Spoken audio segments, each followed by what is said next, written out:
Bien, la última vez hemos visto lo que es el proceso completo de la planificación, cómo se desarrolla la idea, lo que es la obra, y hemos visto las diferentes etapas que se siguen para poder sacar el producto.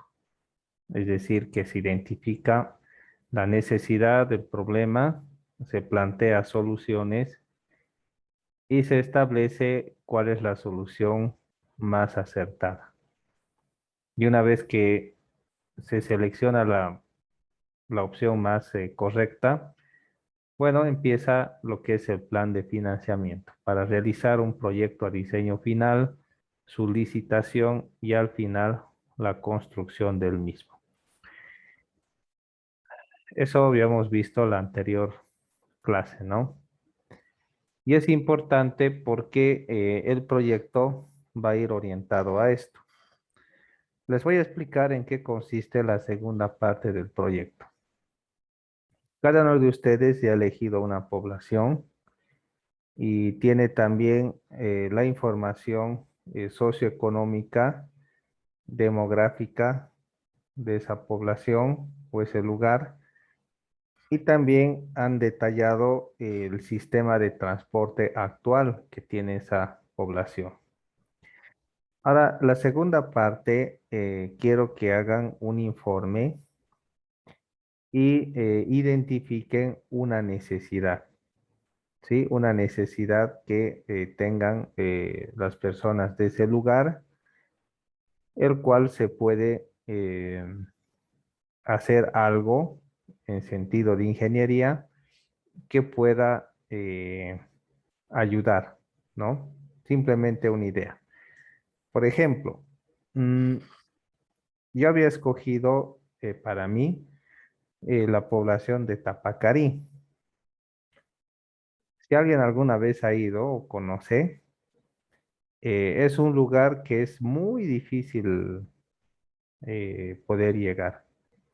Hay que pasar un río, bueno, casi está al medio de dos ríos.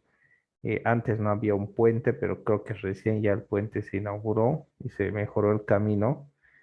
Antes se iba por camino a Oruro hasta el kilómetro 70, 60 y de ahí se doblaba una hora entrando por un camino bastante accidentado y recién se llegaba al río, había que cruzar el río y recién se llegaba a la población. Pero había otro lugar que era por Parotani y por ahí se podía entrar también, ¿no? Pero solo que no había un puente. Pero parece que ahora está el puente. Entonces, el problema era la falta de comunicación y vías de acceso. Es un lugar donde se producen hortalizas, algunas verduras, y tiene una gran cantidad de agregado, ¿sí? Entonces, el agregado es algo que se puede explotar. Ustedes han oído lo que significa cuando los ríos entran en periodo de veda, ¿sí? ¿Saben qué es eso? Periodo de veda. ¿Mm? ¿Y por cuánto tiempo entran en ese periodo? ¿Qué dirían ustedes?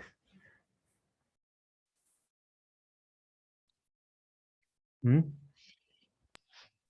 ¿Sería Inge el periodo de sequía más o menos? O... No, para nada. No se refiere a eso. Ah, ya, ya. Por ejemplo, en el asunto de la pesca, hay ciertas temporadas donde está prohibido pescar, ¿no? Han entrado en veda, ¿no? Otro nombre se llama la pausa ecológica. Entonces, ¿por qué los ríos entran en pausa ecológica?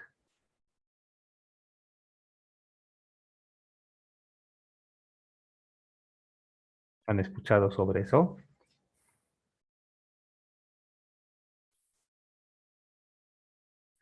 ¿Alguna vez han visto el lugar donde se saca material de un río? ¿Cómo queda? Por ejemplo, el Paso y otros lugares. ¿Han visto, por ejemplo, en Punata, el río Paracaya, aguas arriba, alguna vez, o aguas abajo?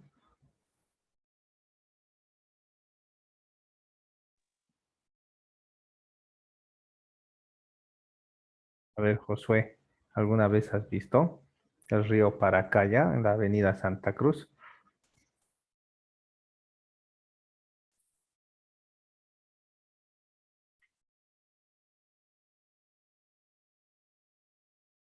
¿Quiénes son de Punata? A ver, acá.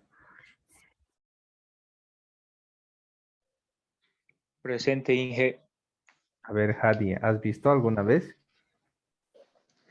Sí, Inge, de la parte de la Avenida Santa Cruz, sí, por ejemplo, por el río Paracaya en época de lluvia, eh, el agua ya no llega ni a la cuarta parte, Inge, o sea, como está más abierto, porque pasando, ya llegando a la Villa Inge, hay eh, ¿cómo lo puedo decir? Hay unos agregados que sacan de ahí y no, o sea, está bien dejado ese río, Inge. Ya. Les voy a explicar lo que sucede. Para sacar agregado, por lo general hacen excavaciones en el río, porque el material superficial está contaminado con arcilla y limos. Entonces limpian un poco y sacan el material que está abajo y dejan el río como una especie de batea, ¿no? Mucho más hondo de lo que estaba. Y a medida que van excavando, el río lo hacen un tremendo hueco, tanto de los costados como del centro, y parece como si hubieran caído meteoritos, ¿ya? Todo lleno de huecos, se ve horrible, ¿no? Horrible, no se puede reconocer que eso era un río. Entonces, eso se debe a la sobreexplotación de agregado, ¿sí? Y no todo el agregado sirve porque hay tamaños grandes que son los cascotes o los guijarros, cantos rodados, que son tamizados y son amontonados porque ya no son útiles, ¿no? Son tamaños más grandes que la grava. Y esos también cambian el ambiente. Entonces se decide entrar en pausa ecológica por un periodo de 20 años donde nadie puede tocar el río y cuando llega agua, el río mismo va cubriendo de material aquellos grandes huecos que se han dejado. Entonces la pausa ecológica es aproximadamente 20 años y se espera que en ese tiempo el río pueda recuperar su forma original o por lo menos algo cerca, ¿no? A eso. Entonces, el río, en la actualidad, la mayoría de los ríos, Parotani, el río Jora, allí en El Paso y varios otros ríos, incluso el río Paracaya, están en pausa ecológica por 20 años. Entonces nadie puede sacar agregado. Entonces, ¿de dónde van a sacar agregado? Pues aquellos volqueteros se las ingenian y empiezan a preparar agregado a las 2, 3 de la mañana, hasta las 5, donde nadie los ve, ¿no? Y a veces la alcaldía hace batidas con tractores y camionetas, y si solo sorprende preparando agregado, pues se lo llevan su zaranda, ¿no? Con tractor decomisado. Entonces, a eso se refiere la pausa ecológica. Entonces, el asunto del agregado es un material con alta demanda, a lo menos la arena. La arena tiene alta demanda, porque hay pausas ecológicas, es difícil sacar y cuesta caro. Trasladar desde ese lugar hasta puesto en obra, el cubo te pueden vender entre 100 a 120 bolivianos, el cubo. Una volqueta tiene 12 cubos que serían como 1.200 bolivianos. Simplemente el flete, ¿no? Del traslado más el producto. Entonces, es caro.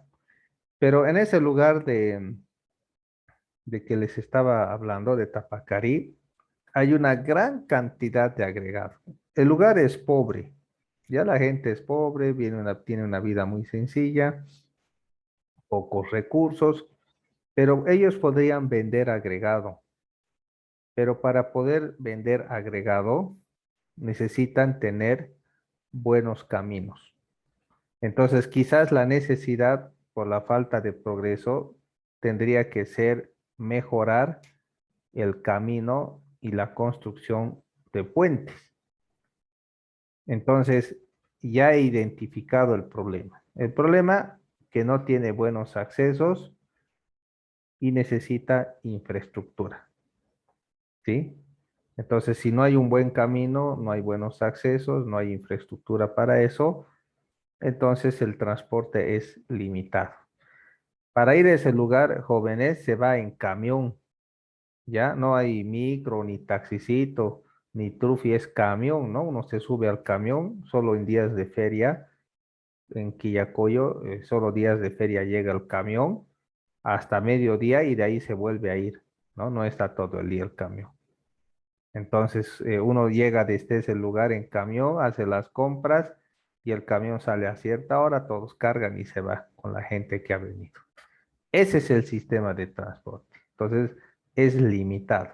¿Por qué no puede ir un taxi, un trufi o un micro? Porque el camino es inaccesible, ¿no? O sea, es difícil, es arruinar la máquina. Así que no tiene un sistema organizado y por lo tanto no hay producción, no hay progreso y cosas así. Entonces el problema es los caminos. Entonces, eso es lo que ustedes tienen que hacer. Con la población que ustedes tengan, tienen que identificar un problema, ¿sí?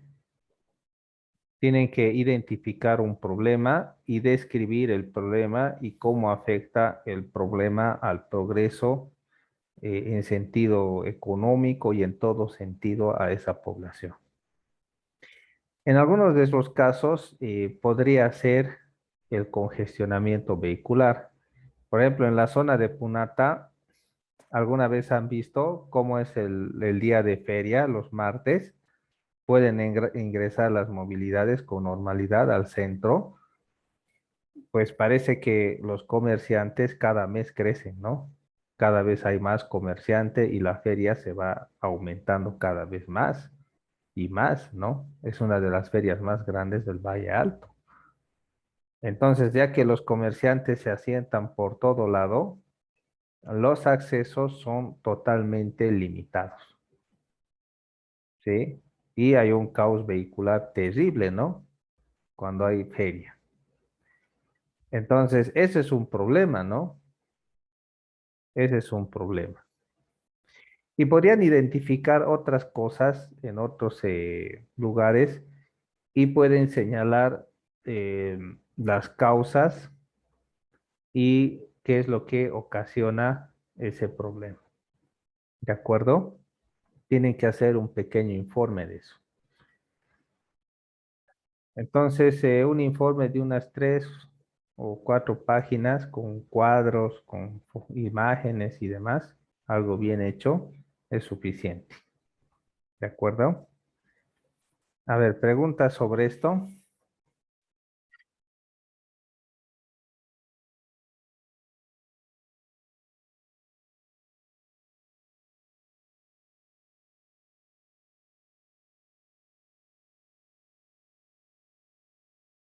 ¿Está claro, jóvenes?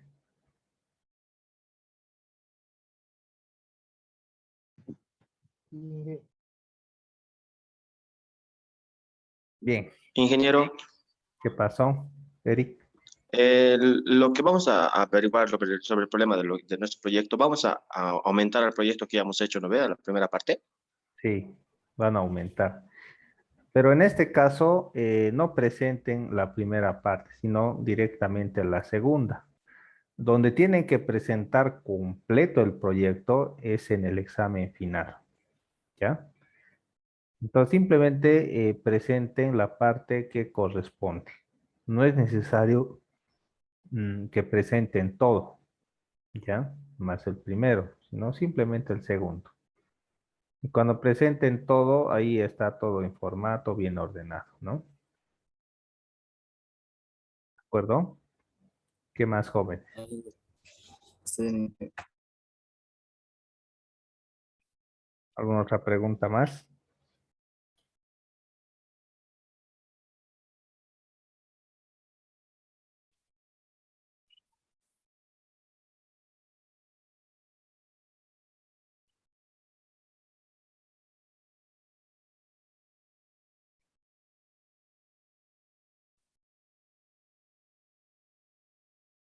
Bien, vamos a hablar un poco acerca de las metas y los objetivos, ¿no? Cuando hablamos acerca de las metas, tenemos que considerar que las metas son resúmenes generales de valores comunales que tienen que ver con el mejoramiento de la situación económica. Entonces, la idea que ustedes van a identificar es qué es lo que se retrasa o qué es lo que perjudica al mejoramiento de la situación económica y al desarrollo, a las oportunidades de trabajo y también la calidad de vida de las personas. Y van a ver que de una u otra forma el transporte está de por medio, ¿ya? Entonces, ese es el asunto, ¿no? Que ustedes van a considerar, el asunto económico, el asunto del trabajo y de la calidad de vida. Entonces, lo van a orientar algo con respecto al transporte, ¿no? Y eso no va a ser difícil. Así que es necesario reconocer la necesidad de un transporte mejorado. Entonces, cuando el transporte está mejorado, se pueden ver los beneficios inmediatos, ¿no? A corto plazo. Por eso, la solución que se plantea necesariamente tiene que satisfacer la demanda, ¿sí? Entonces, esa es la idea, ¿no? Que todas las demandas y los requerimientos puedan ser satisfacidos. Bien. Aquí vamos a ver nuevamente algunas metas típicas de la planificación del transporte. Por ejemplo, esto les va a servir para su proyecto. Uno podría ser facilitar el flujo del tránsito disminuyendo el congestionamiento, reducir el tiempo de viaje, aumentar la seguridad, reducir los costos del servicio, tener acceso a todos los usos del suelo, facilitar un uso específico del suelo, aumentar la frecuencia del servicio, hacer que el servicio sea más accesible, servir a las personas ancianas, débiles, menores de edad y otras que no usan automóvil y dar servicio en todo clima, conservar patrones actuales de uso de suelo, modificar patrones actuales de uso de suelo, conservar o acrecentar la base fiscal, disminuir la contaminación tanto del aire, el agua, el suelo, conservar edificios históricos, parques, paisajes, preservar las características estéticas, conservar el mejoramiento, el equilibrio ecológico o tomar en cuenta las necesidades y los intereses de los grupos, ¿no? Preservar bienes comunales y la integración de la zona, mantener y crear oportunidades de trabajo, conservar o mejorar disponibilidad de las unidades de vivienda, satisfacer demandas industriales y comerciales, conservar energía, disponer de materias primas y ampliar los mercados.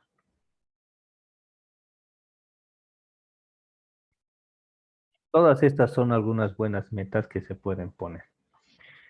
Yo recuerdo que una propuesta que se me había ocurrido para ese lugar de Tapacari, que es conocida por los tejidos artesanales, ¿sí? Tejidos artesanales. Y las ferias, por lo general, dan buen resultado, ¿no? Aparte de los tejidos, la comida típica. Y si se tiene buenos accesos, un buen camino, fácilmente se pueden organizar ferias donde se vean este tipo de cosas y la gente puede afluir. Incluso si hay buenos accesos, pudieran haber personas que vengan del pueblo a la ciudad a trabajar, ida y de vuelta, como pasa siempre, ¿no? O puede ser que pueda haber otro tipo de situación que se pueda dar debido a que el transporte es fácil, ¿no? Y accesible. Entonces, cuando hay un buen transporte, una buena comunicación, puede haber interés turístico y demás, ¿no? Ahí en el Valle Alto hay una interesante feria, tal vez algunos que son del Valle Alto conocen, la feria de los champiñones, ¿no? Del hongo, ¿sí? Que es concurrida también, pero no suele tener mucho éxito debido a que los accesos no son muy apropiados, ¿no? ¿Saben dónde es esa feria? ¿Han escuchado hablar los que son del Valle Alto? La feria de los hongos, del champiñón.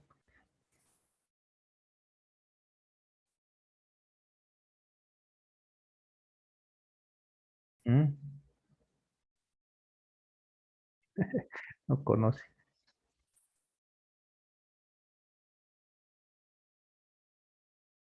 ¿no? Ahí es en la zona de por Rumi, por Tacachi, no sé, por allá lejos, ¿no? Entonces es conocida, ¿no? Esa feria. Entonces, si se pudieran mejorar los accesos, pudiera tener buenos resultados. No es tan lejos, ¿no? Solo que el camino no es muy bueno. Entonces, puede haber diferentes opciones, ¿sí? Donde se pueda animar o invitar a las personas a que puedan fomentar el progreso o el crecimiento de una población. Bien, vamos a ver qué más tenemos acá. Una de las funciones del transporte es conectar a la población con el uso del suelo, ¿sí?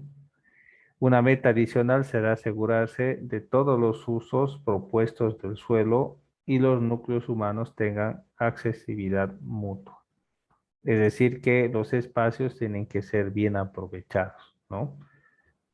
Para destinarlos al transporte, ¿sí? Bien. Hablemos de la elección de la modalidad, ¿no? Muchas veces existe la necesidad de ampliar un sistema de transporte urbano o regional, ¿sí? Entonces, puede haber algo que sea tradicional, que se haya usado siempre. Por ejemplo, aquí siempre se ha utilizado los micros, los trufis, taxitrufis y demás. Pero cuando la ciudad empieza a crecer, la población empieza a tener su ritmo económico y demás, muchas veces la vida se hace más acelerada y las personas necesitan correr, ¿no? Necesitan correr para poder cumplir con sus plazos, compromisos y la vida se hace más ocupada, ¿no? En esas grandes ciudades como de Nueva York y demás, la gente anda muy ocupada, ¿no? Anda muy ocupada porque tiene muchas cosas que hacer y el tiempo es corto. Así que a medida que las ciudades crecen, se necesitan sistemas de transporte más rápidos, ¿sí?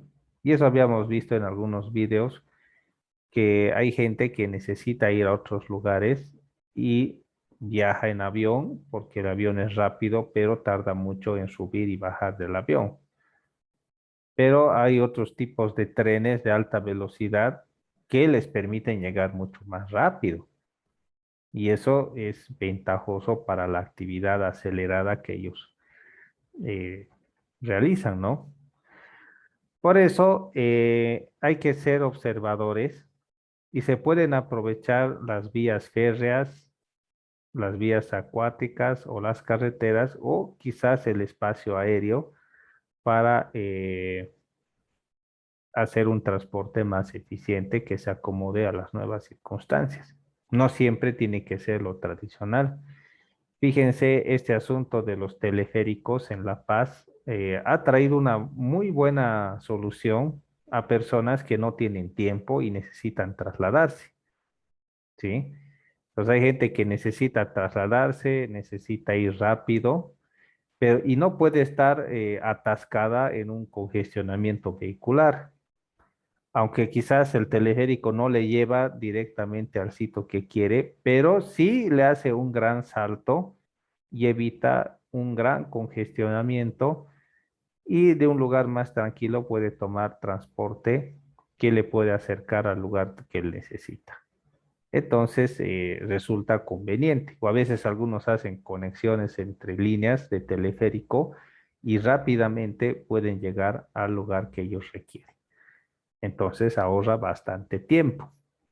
Entonces ese es un gran ejemplo de cómo se pueden utilizar diferentes modalidades para mejorar el transporte, ¿sí? Entonces, a veces hay lo que se muestra la ignorancia o la parcialidad, porque muchos están acostumbrados a lo tradicional.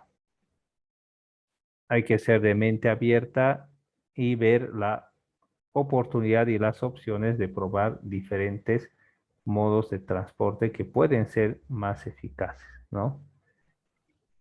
Y todo eso dependiendo al nivel de la demanda. Aquí en Cochabamba se ha establecido una opción, una modalidad que es el tren metropolitano.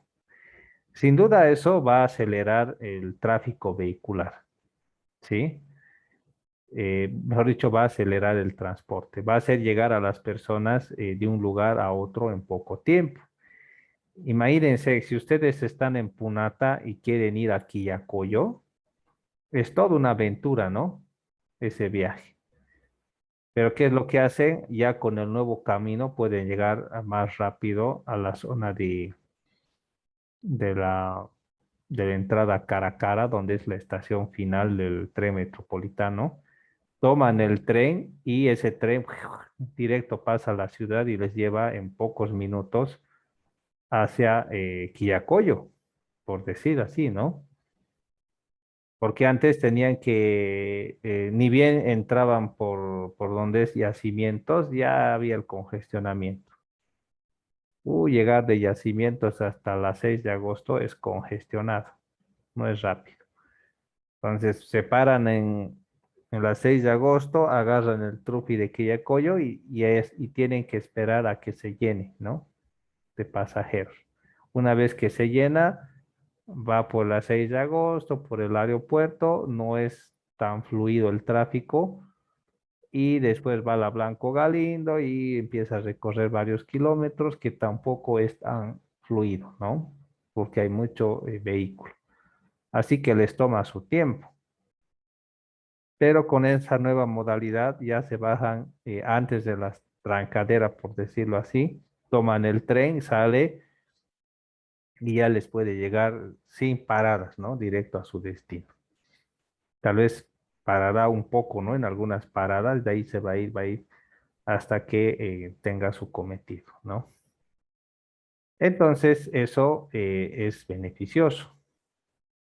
Y también, si se va a implementar una nueva modalidad, tiene que ser un servicio de calidad, ¿sí? Rápido y un costo accesible.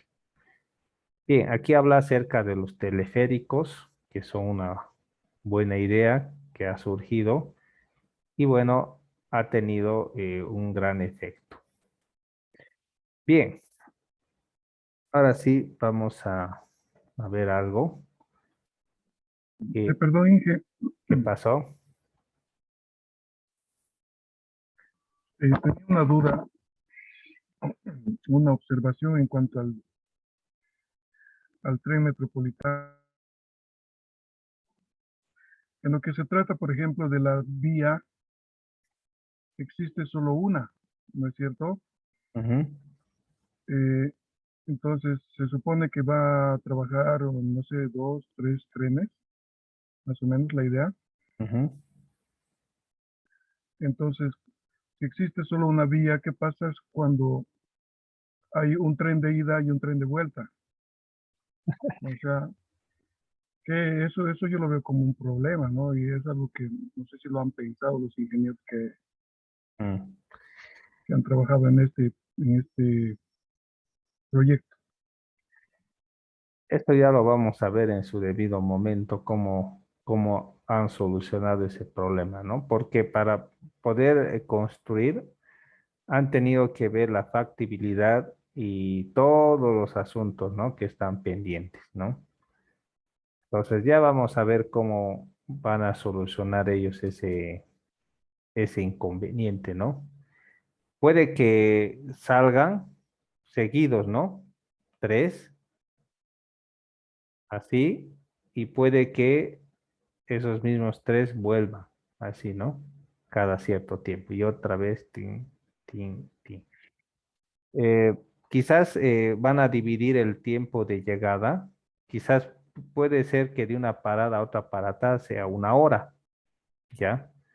Entonces van a dividir, por decir, en 20 minutos. Entonces 20 minutos sale uno, 20 minutos sale otro y otros 20 minutos, de tal forma que cuando llegue uno, el otro se acomode para cargar, llega el otro, sale, y hasta mientras el otro se carga, sale y así empiezan a hacer su recorrido. Yo me imagino algo así, ¿no?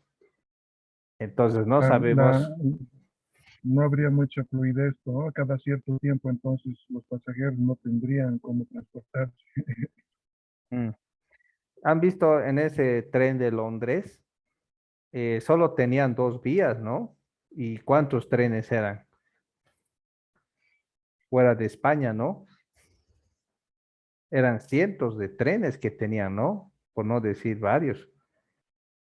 Y solamente tenían dos vías y funcionaban, ¿no? Entonces, seguramente debe haber alguna solución. Tal vez hay lugares que no hemos visto donde los trenes se cruzan y vuelven a su vía. O sea que viene, el otro cruza y después vuelve a la misma vía, porque solamente tienen que cruzarse, ¿no? ¿Sí? Puede que el otro espere mientras el otro cruce y cuando está cruzando el otro avanza y vuelve a la misma vía. Puede ser una solución, ¿no? Y así se puede mantener el flujo constante. Sí, sería interesante ver, como usted ha dicho, Inge, en su momento, a ver cómo lo han pensado. Porque si va a ser así, que no se van a encontrar y no van a saber quién retroceder, va a ser todo un lío, ¿no? La gente Sí, se va a, sí. la gente se va a molestar, se va a amotinar, va a haber peleas, muertos y todo ese tipo de cosas. Ya, veamos esto, jóvenes.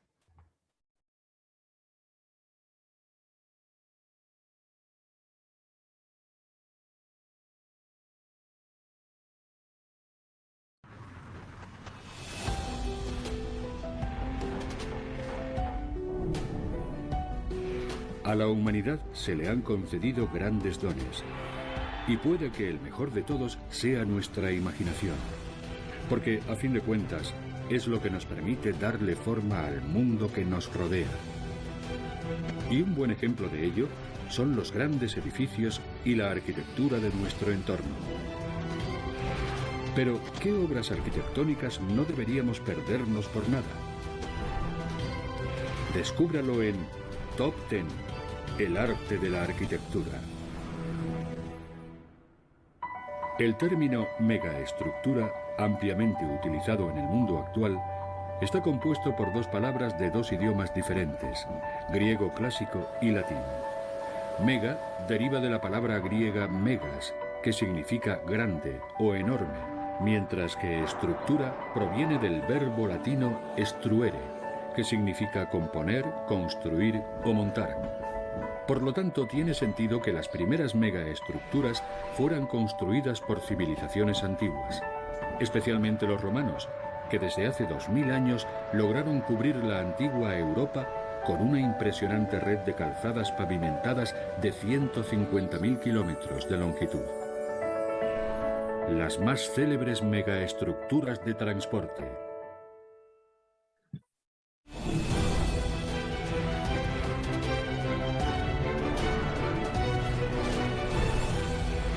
El ferrocarril transiberiano, Rusia.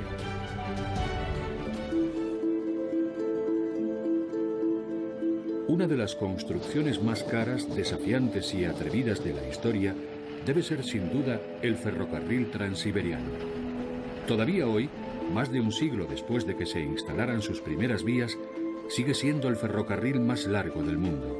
Esta línea ferroviaria de 9.289 kilómetros atraviesa 7 zonas horarias y tarda más de 6 días en cubrir su recorrido de principio a fin, conectando Rusia occidental con su costa oriental.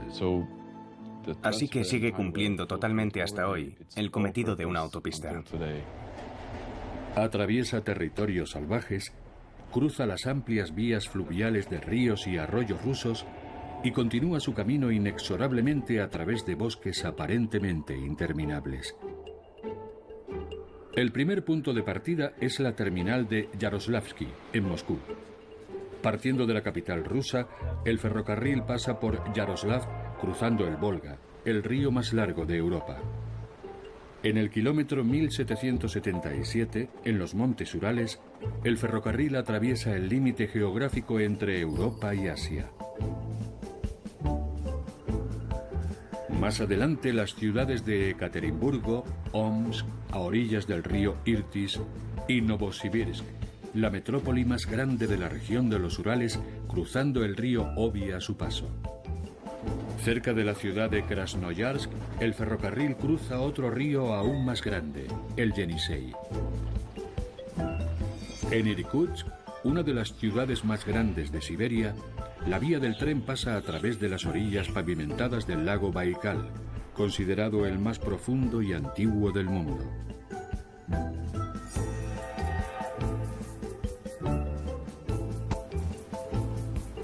Después de Ulan-Ude, capital de la República de Buriatia, la vía conduce hacia la frontera con China.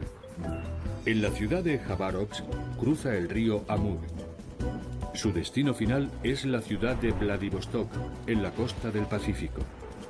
La vía principal conecta también con otras líneas, rutas internacionales como la del ferrocarril transmanchuriano, que termina en Pekín, y el ferrocarril transmongoliano, que lleva también pasajeros a Pekín, cruzando las llanuras mongolas. Los rusos necesitaban realmente tener este ferrocarril desde el lado oriental al lado occidental del país. Las propuestas para construir una línea que conectara Siberia con la costa del Pacífico se llevaban planteando desde hacía tiempo. Pero la idea de una vía férrea para hacer los vastos y aislados territorios siberianos más accesibles se hizo popular en la década de 1880, durante el reinado del zar Alejandro III. En 1851 ya se había construido una línea de conexión entre San Petersburgo y Moscú, aunque los planes para el ferrocarril transiberiano no se aprobaron oficialmente hasta 1890. Sergei Vita, más tarde ministro de Finanzas, fue nombrado su director. La vía se dividió en varios segmentos, y los escuadrones de trabajadores se desplazaban por etapas desde cada extremo de la misma hacia un punto central de encuentro.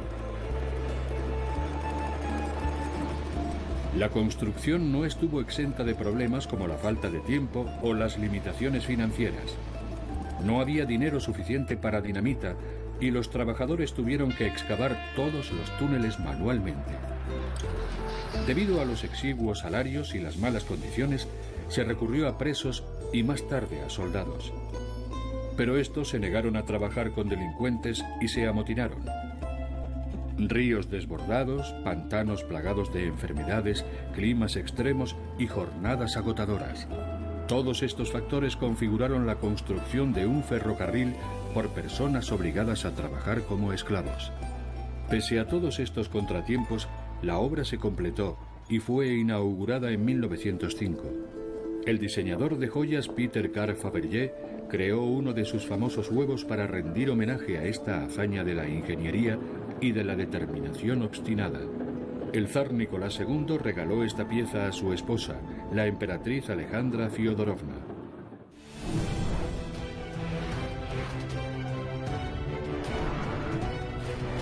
El Metro de Nueva York, Ciudad de Nueva York, Estados Unidos. El Metro de Nueva York es uno de los sistemas de transporte más famosos del mundo. A su manera, se ha convertido en uno de los símbolos de la ciudad. Se inauguró a comienzos del siglo XX, pero sus raíces se remontan a la necesidad de un sistema de transporte público seguro y fiable para descongestionar las abarrotadas calles de Nueva York. Una preocupación ya a mediados del siglo XIX.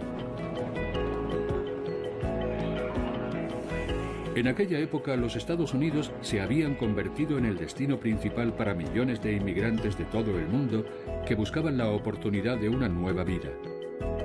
Debido a la situación estratégica de la ciudad de Nueva York en la costa este, era allí a donde se dirigían la mayoría de los barcos cargados de inmigrantes.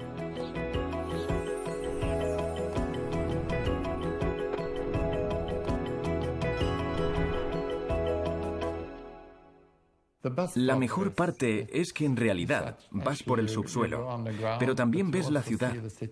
Tienes música, gente tocando. Es otro mundo bajo tierra. Y es súper interesante que una ciudad tenga algo así. En el siglo XIX, algunas empresas privadas proporcionaban carruajes tirados por caballos, pero cada vez más se necesitaba un medio de transporte de pasajeros que no operase al nivel de la calle. En las décadas de 1860 y 70 se construyeron líneas de ferrocarril elevado para máquinas de vapor en algunas avenidas principales. Sin embargo, el primer túnel de metro de Nueva York fue una iniciativa del inventor Alfred E. Beach en 1870.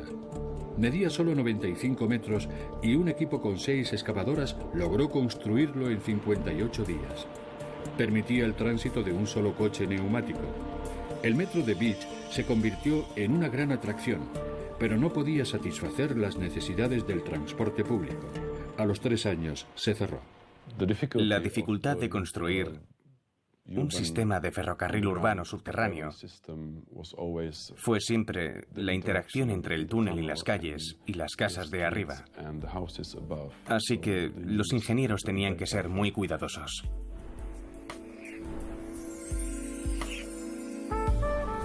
Un incentivo significativo para la construcción del metro fue la gran ventisca que golpeó la costa este en 1888. Llevó el transporte de superficie a un punto muerto. Los beneficios de una línea de ferrocarril subterránea eran mucho más evidentes. En 1898, el centro de Nueva York y las ciudades y pueblos circundantes se consolidaron en la ciudad del Greater Nueva York, ayudando así a simplificar la construcción de un extenso sistema de transporte subterráneo. Los trabajos comenzaron con el nuevo siglo. Los túneles se construían desde la superficie utilizando el llamado método cortar y cubrir. El metro se inauguró el 27 de octubre de 1904. El ayuntamiento, que había financiado la operación, alquiló inicialmente el metro a 2 empresas de transporte privadas, Interborough Rapid Transit Company, la IRT, y la Brooklyn Manhattan Transit Corporation, BMT. En 1932 se construyó otra línea, y esta fue gestionada por la empresa municipal The Independent Subway System, IND. En la década de 1940, la ciudad compró ambas compañías privadas. No obstante, incluso hoy día, las líneas pueden distinguirse por los diferentes parámetros de las vías. IRT utilizaba coches más pequeños, por tanto sus túneles eran más estrechos y los giros en la vía más cerrados comparados con los de la BMT. Incluso actualmente, las antiguas vías de IRT son clasificadas como División A, mientras que la División B consta de vías antiguas de BMT. Hoy el metro de la ciudad de Nueva York tiene 469 estaciones, la mayoría de las cuales permanecen abiertas las 24 horas. La longitud total de la vía es de alrededor de 1000 kilómetros, de los cuales más de 700 discurren bajo tierra.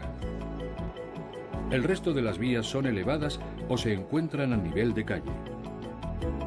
En 2014, el metro fue utilizado por más de 1.750 millones de pasajeros.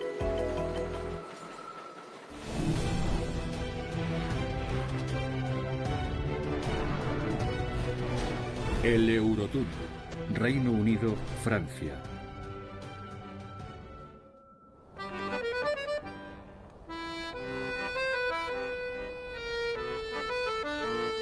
A lo largo de la historia, muchos gobernantes han aspirado a unir Gran Bretaña con Francia.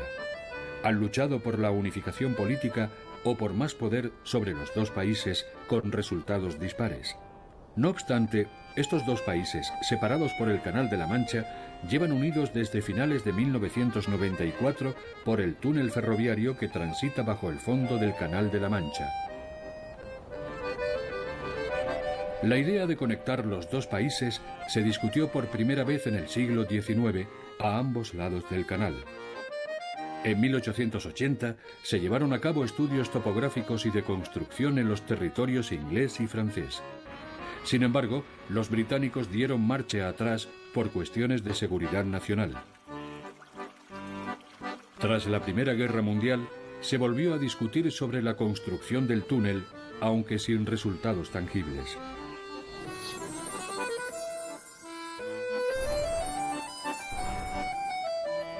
Durante la Segunda Guerra Mundial, tras la rendición de Francia, los británicos temían que los alemanes comenzaran a excavar el túnel con el propósito de invadir el Reino Unido.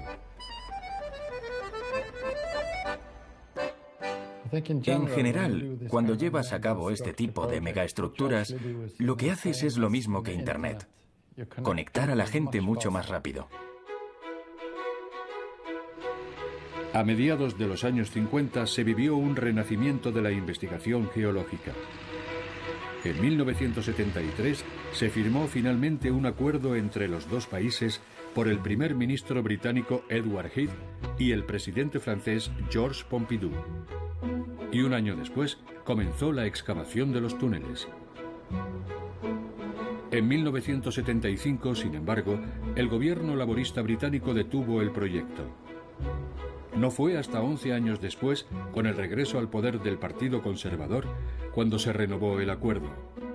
Fue firmado por la primera ministra británica Margaret Thatcher y el presidente francés François Mitterrand en 1986 en la ciudad catedralicia británica que da su nombre al acuerdo, el Tratado de Canterbury.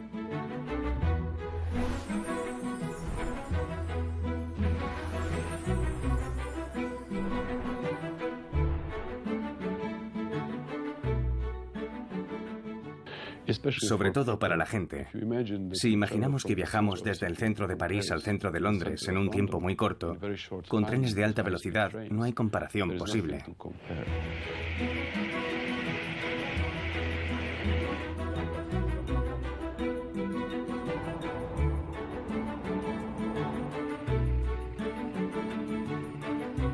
En 1988, los franceses comenzaron la excavación del túnel en Coquelles, en el departamento de Paso de Calais, mientras los británicos comenzaron cerca del municipio de Folkestone, en el condado de Kent.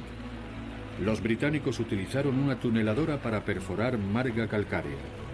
Tal y como se había expuesto originalmente a principios de los años 60, se construyeron dos túneles para el transporte y un tercero, situado a medio camino entre ambos, fue excavado para el mantenimiento y el servicio.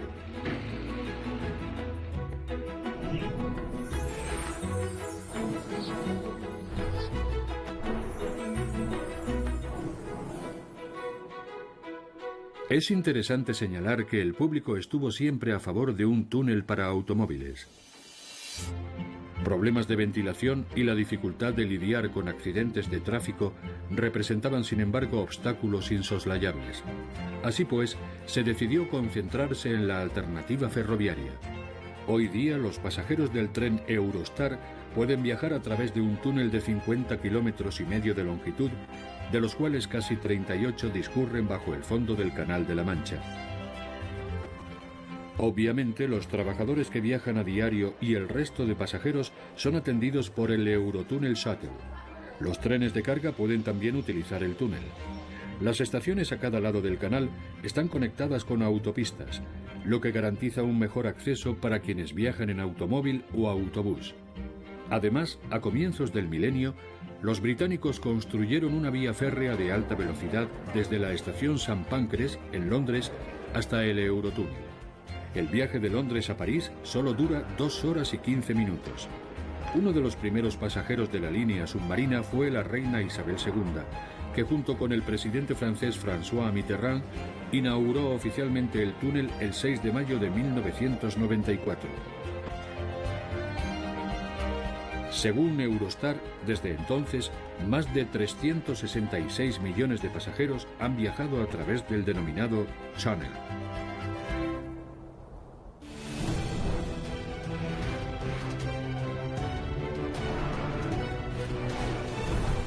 El Canal de Suez, Egipto. Conectando el mar Mediterráneo con el mar Rojo y abriendo la ruta más corta para los barcos que navegan entre Europa y Asia, el Canal de Suez, en Egipto, constituye uno de los mayores esfuerzos de construcción de la historia. Los primeros canales de la zona fueron construidos por los antiguos gobernadores de Egipto y Persia, pero quedaron bloqueados paulatinamente por los sedimentos del río y la arena del vasto desierto. En el siglo XV se descubrió una ruta marítima alrededor del Cabo de Buena Esperanza, pero a medida que el transporte marítimo se fue desarrollando, un acortamiento del viaje se hizo cada vez más deseable.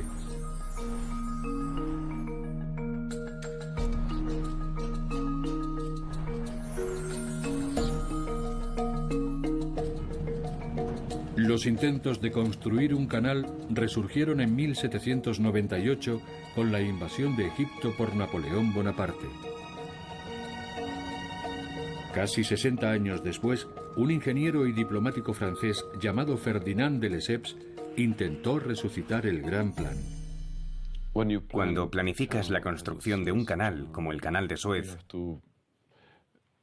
tienes que escoger con mucho cuidado el lugar o la ruta donde el canal se va a construir.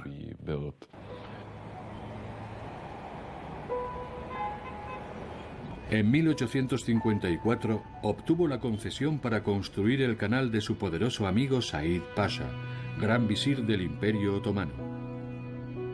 Unos años después, Lesseps fundó la corporación Compañía Universal del Canal Marítimo de Suez, en la que su patrón, Said Pasha, era uno de los principales accionistas. Bajo los términos del contrato, Said Pasha estaba obligado a suministrar mano de obra, así que llamó a los agricultores egipcios. Los trabajadores estaban divididos en 2 grupos: aquellos que avanzaban en dirección norte desde la recién fundada Puerto Said y quienes lo hacían en dirección sur desde la ciudad de Suez. Los 2 equipos debían encontrarse en el Gran Lago Amargo. Ismail, el sucesor de Said, fue acusado por los británicos de explotación para llevar a cabo el trabajo duro. Ismail despidió rápidamente a los trabajadores y le dio dinero a Lesseps para la compra de equipamiento. Las cosas comenzaron a progresar mucho más deprisa. La arena excavada del suelo marino por las máquinas mineras se utilizaba en el cemento que reforzaba las paredes y el suelo del canal. La construcción del canal de 164 kilómetros de longitud se terminó en 1869, cuando el canal fue inaugurado oficialmente. Es eficaz, pero también muy osado en lo que concierne a la naturaleza y los recursos. Para mí, la naturaleza está en primer lugar, así que es nuestra obligación averiguar cómo lidiar con ella. Ismail Pasha tenía sentido de la oportunidad.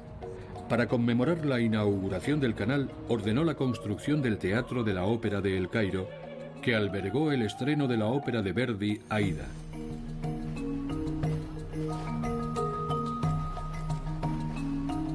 El canal de Suez ha sufrido más de una vez intervenciones de potencias extranjeras. La nacionalización del canal en 1956 sería la causa principal del conflicto conocido como Guerra del Sinaí. Fuerzas israelíes, francesas y británicas entraron en Egipto en dirección al canal de Suez, enfureciendo a los Estados Unidos y provocando un importante incidente diplomático. El canal ha sufrido también numerosas ampliaciones.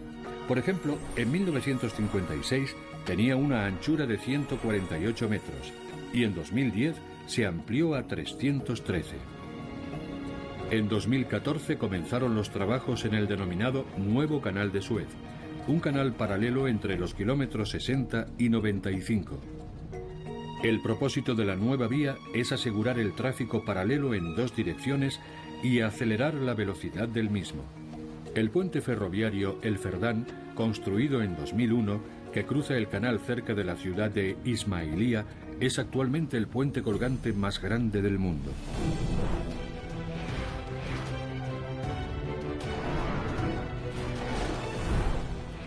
El túnel de Mármara, Turquía.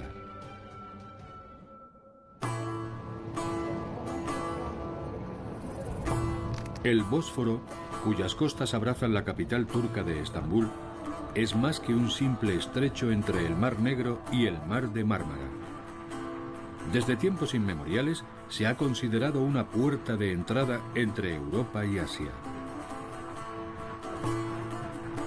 Pero el estrecho del Bósforo ha sido un importante punto estratégico desde siempre. Los antiguos griegos fundaron originalmente un asentamiento llamado Bizancio en sus orillas. El estrecho era lo suficientemente conocido para ser mencionado por el historiador Heródoto y el dramaturgo Esquilo.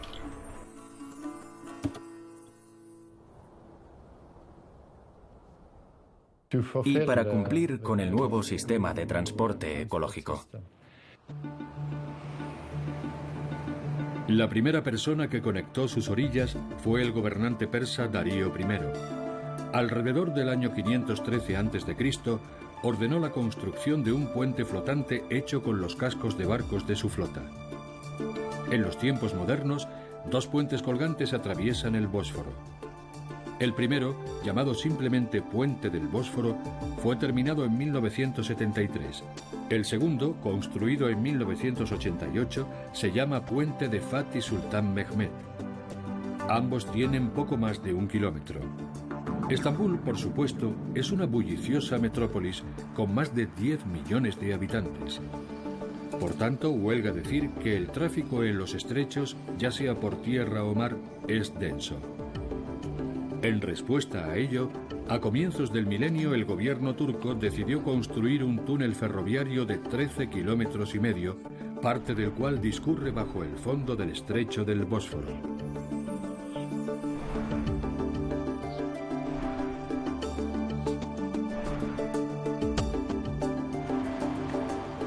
Esta sección de casi 1,4 kilómetros se encuentra a más de 4 metros por debajo del túnel de tubo.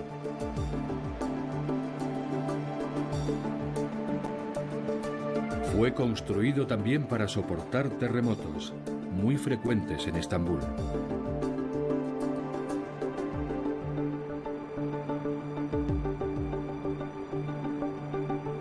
Está hecho de hormigón ignífugo, desarrollado específicamente en Noruega.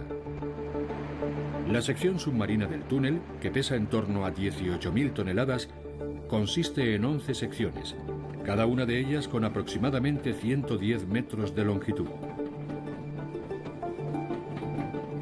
La ruta conecta la estación de ferrocarril de Kaslichesme, construida en la parte europea de la ciudad en 1872, con la terminal recién construida de Airilik Çeşmesi en el lado asiático.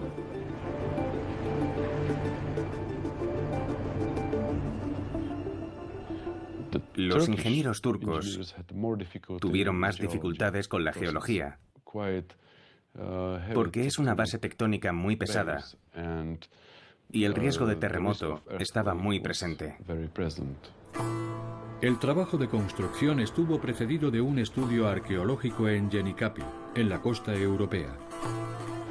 Destinada a convertirse en una de las terminales en su lugar, los arqueólogos descubrieron los restos de un puerto bizantino del siglo IV después de Cristo.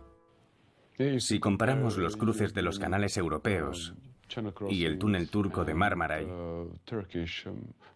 hay similitudes que conectan ambos continentes. Los arqueólogos descubrieron también los restos de 37 barcos que databan de los siglos 7 a 11.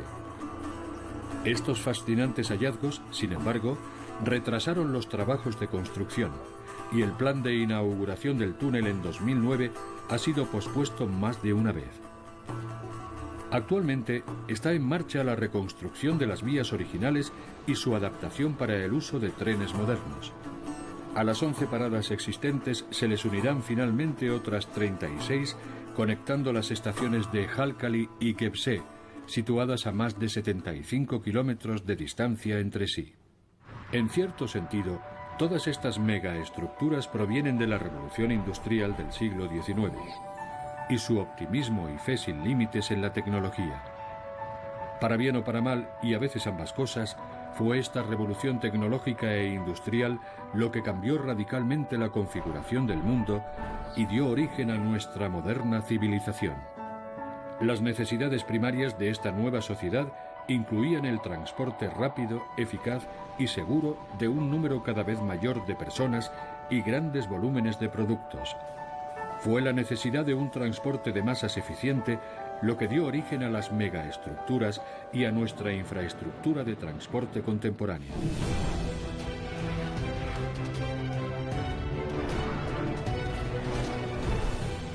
El tren de alta velocidad Pekín-Shanghái, China.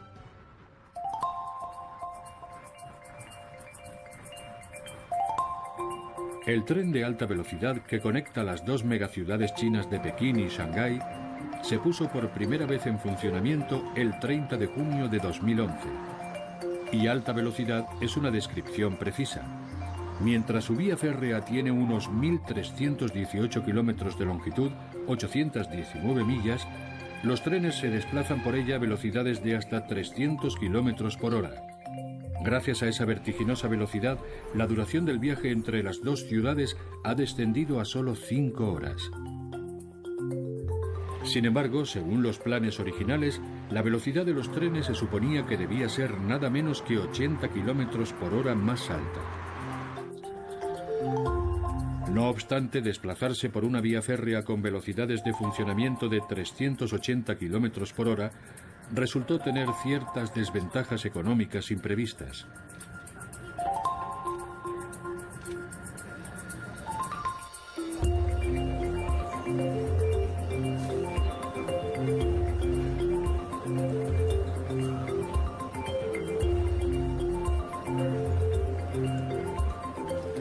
La implementación original del ferrocarril, cuyo coste se había estimado en 220.000 millones de dólares, se confió a la compañía de la línea de alta velocidad Pekín-Shanghái. Debía diseñar una vía férrea que pudiera soportar 220.000 pasajeros al día que, en hora punta, serían transportados partiendo de las estaciones con intervalos de 5 minutos.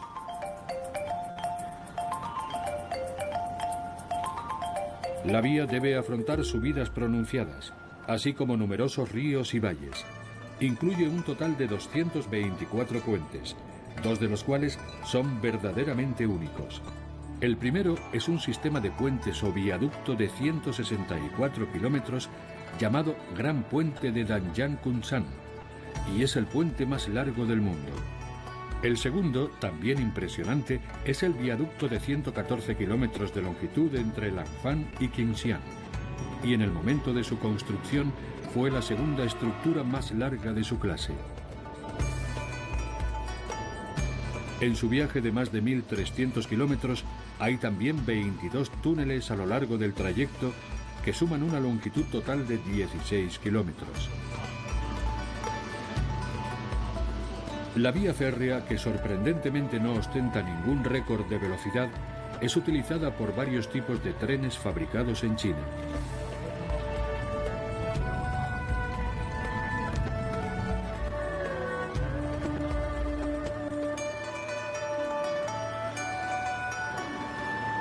En primer lugar están los trenes de categoría G. Su construcción y diseño se basan en trenes de alta velocidad alemanes IC3, que utilizan tecnología Siemens CRH3. En 2011 se fabricaron 92 trenes en cooperación con esta compañía.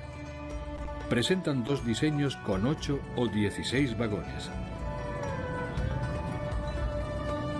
Cada tren está equipado con secciones de primera y segunda clase en espaciosos vagones y, por supuesto, tratándose de la China moderna, cuenta con la lujosa clase Business. Hay también vagones restaurante y vagones turísticos situados al final de cada tren. 65 de los trenes viajan a 300 km por hora, mientras que el resto son unos 50 km por hora más lentos. Es también posible viajar en el tren de noche en coches cama. Los trabajos de construcción preparatorios comenzaron en abril de 2008, mientras que la instalación de las vías comenzó 2 años después.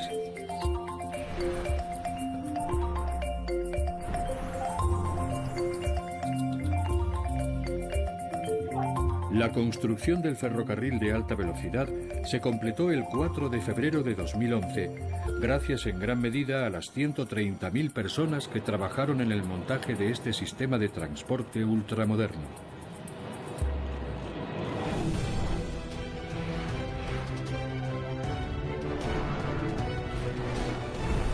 El proyecto de puentes Honshu Shikoku, Japón.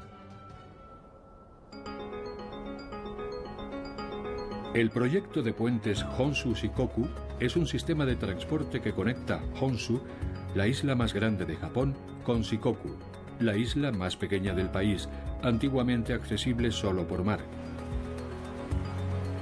El sistema, que en sí mismo se ha convertido en sinónimo de la palabra megaestructura, está compuesto por 3 secciones. La idea de conectar las dos islas ganó popularidad por primera vez a finales de los años 50, en respuesta a un trágico accidente que tuvo lugar en la bahía de Akashi. La colisión de 2 ferries causó 168 víctimas, pero transcurrió una década entera antes de que el gobierno japonés se aventurase en un proyecto tan complejo y costoso. No fueron razones políticas o económicas las que impidieron durante tanto tiempo el inicio de la construcción, sino la ausencia de la tecnología necesaria para construir puentes en esta zona tectónicamente activa.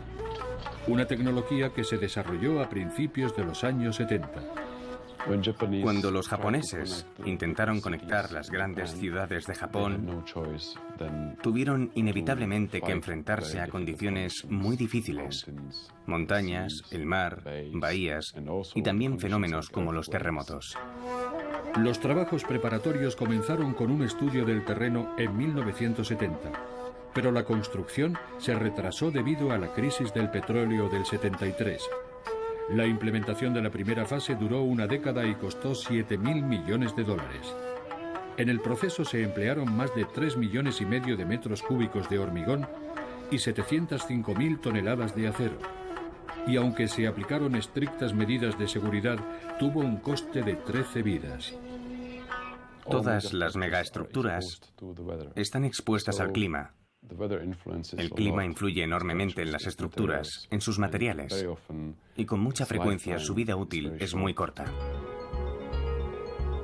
La primera de las 3 secciones mide 46,6 kilómetros y consiste en 9 puentes colgantes que conectan las 7 pequeñas islas. Esta ruta incluye también una densa red de vías de entrada y carreteras de acceso. La segunda sección, llamada Ruta Central debido a su posición, tiene 32 kilómetros de longitud y, junto con la vía férrea de trenes de alta velocidad de Shinkansen, lleva en funcionamiento desde 1988. Atraviesa 6 puentes con un total de 9 kilómetros de longitud. La última sección es, con 89 kilómetros, la más larga. Debido a su situación geográfica se conoce también como la Ruta Oriental. Incorpora el puente colgante más largo del mundo y uno de los más bellos de todos los puentes japoneses, el puente de Akashi Kaikyo, apodado el Puente de la Perla. Con sus asombrosos 3.911 metros de largo, se terminó de construir en 1998. El proyecto de puentes Honshu Shikoku, que ha contribuido al desarrollo de Japón no solo como potencia económica, no se terminó hasta 2006. Consiste en un sistema en su mayor parte de puentes colgantes de armadura de doble piso. Los ingenieros utilizaron hormigón y acero en la construcción de estos puentes, así como tecnología punta y conocimientos merecidamente admirados en el mundo entero.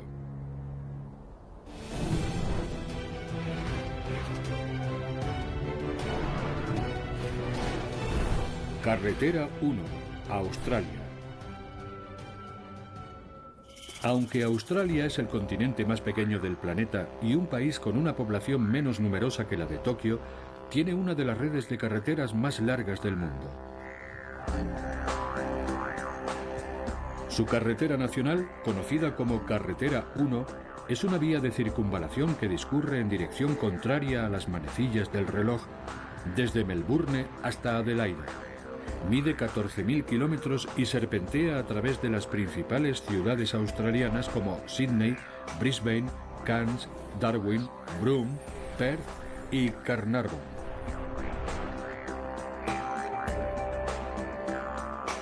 Hasta 1941, Australia Oriental y Occidental estaban conectadas únicamente por telégrafo y ferrocarril. La primera carretera moderna de Australia fue construida por el ejército durante la Segunda Guerra Mundial en cooperación con el Consejo de Empresas Aliadas, establecido en 1942.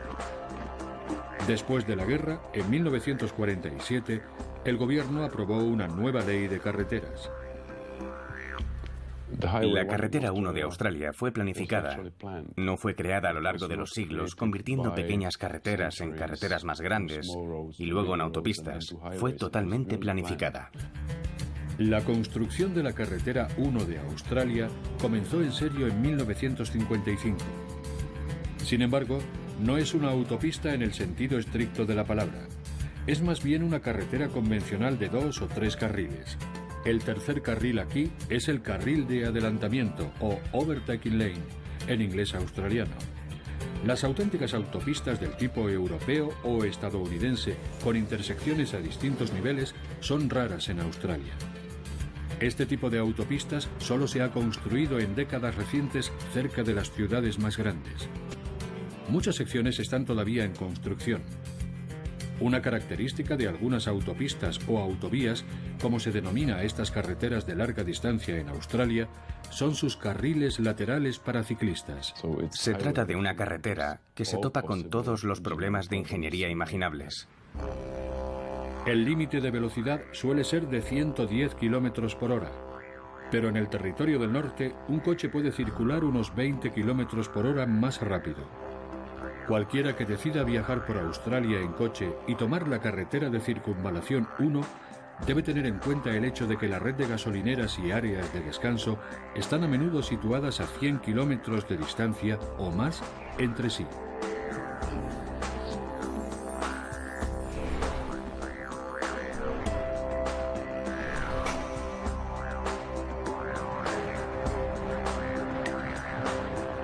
La carretera 1 es la única con la que están conectadas todas las carreteras importantes.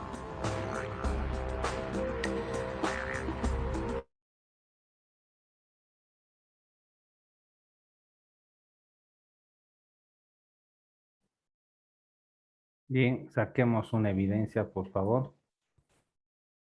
A ver, prendan sus cámaras un ratito.